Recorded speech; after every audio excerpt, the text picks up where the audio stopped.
These here are briskets. I'm not going to unwrap them because they're not quite done yet.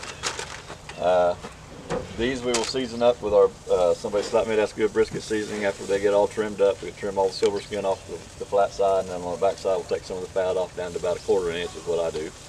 Just because you don't want all that extra fat on there, but you want to leave some of it on there. Run these up to about 185, and then we'll wrap them, and then we'll let them sit in here till they get to about 205, and then we pull them off and we'll stick them in an ice chest and let them rest for 2 to 3 hours.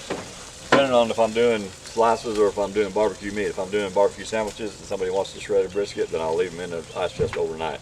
Because what that does is that reabsorbs every bit of that fat that's coming out when it's cooking. That's why you wrap it.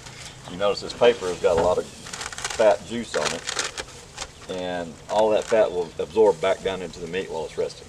And so that's one of the reasons that your brisket gets so tender and juicy. When you're cutting it, you'll see the juices just fall out of it. It's because all that fat that's rendered out will suck back down in if you let it rest. If you slice it just like it is, then you're probably going to end up with a tougher piece of meat because those juices need to go back down into that meat to help break down those fibers. Okay. What is it wrapped in? Like, what's that kind of paper? This is barbecue butcher paper. Oh, okay. That's called, yeah. Okay. Just a brown.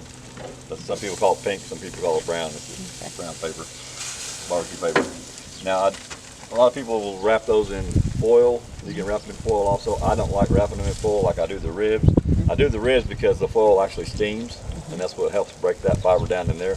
But if you do it in this, it'll make it mushy, and it's almost too much. Okay, and then it does not.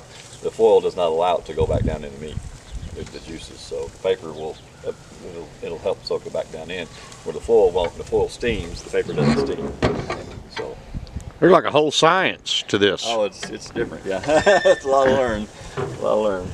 So on those ribs, do you put anything on them before you put the rub on them, or is just a straight rub on them? Straight rub on top of the rib. I don't use a binder of any kind because it changes the flavor, and I'd rather taste the meat and a little bit of seasoning that I put on. I don't do real heavy on the ribs because they're not a real thick cut of meat. Now the briskets I'll season real heavy because it's a huge piece of meat and it can handle that much seasoning without it being overbearing. The ribs, you just kind of sprinkle it on there a little bit, just kind of cover it, give it the red color, and then you want to just lightly do that on both sides, and then right on the grill they go. So